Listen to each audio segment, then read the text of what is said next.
sujet soit abordé parce qu'il y a ce que nous devons faire d'une manière urgente, bien entendu. J'espère que les délégations et les chefs d'État assumeront notre responsabilité.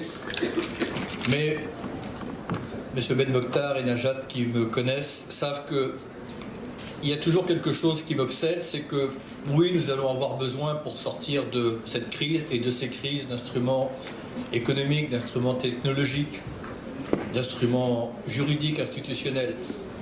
Mais il ne faut pas oublier que la crise la plus profonde que nous traversons, c'est une crise culturelle et une crise de civilisation. Et donc c'est bien pour ça aussi qu'il faut ne pas esquiver ce rendez-vous critique que nous avons avec nous-mêmes.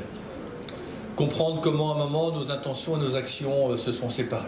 Pourquoi est-ce que, alors que le progrès, cette alliance entre progrès et avenir semblait un attelage indissociable, pourquoi est-ce qu'à un moment la marche triomphante du progrès est devenue une sorte de malentendu? Et c'est cela auquel l'éducation, c'est cet effort-là, pardon, et c'est cette introspection que l'éducation, ce travail peut nous permettre de réaliser. Voilà, se poser cette question du sens, parce que nous traversons une profonde crise de sens. Et c'est en cela d'ailleurs où je pense que si nous savons saisir l'opportunité à laquelle nous oblige la crise climatique, redonner du sens au progrès,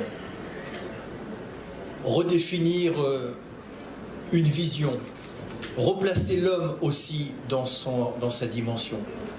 L'homme qui a pensé pouvoir détacher sa trajectoire de celle de l'ensemble du vivant, redéfinir notre place dans la nature. Voilà, toutes ces questions-là qui ne vont pas être abordées, évidemment, à la COP, qui ne seront pas dans le texte.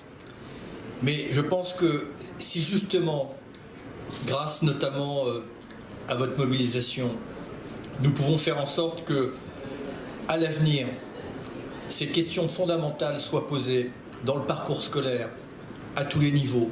Voilà.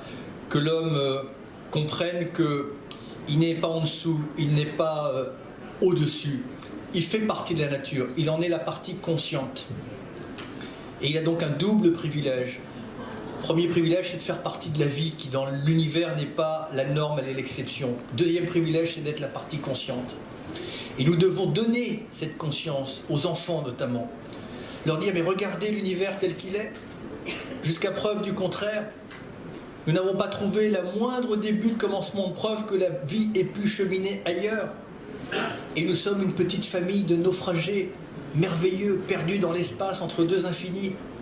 Et donc c'est cette famille humaine qui doit se retrouver. Et cette notion-là aussi de famille humaine, vous pouvez nous aider. Évidemment que c'est important que chacun soit fier de sa diversité. Mais plutôt que de confronter ces diversités-là, on peut nous augmenter grâce à ces diversités-là. Voilà ce que j'avais simplement envie de vous dire ce matin. Cette dimension-là est pour moi essentielle. Merci beaucoup.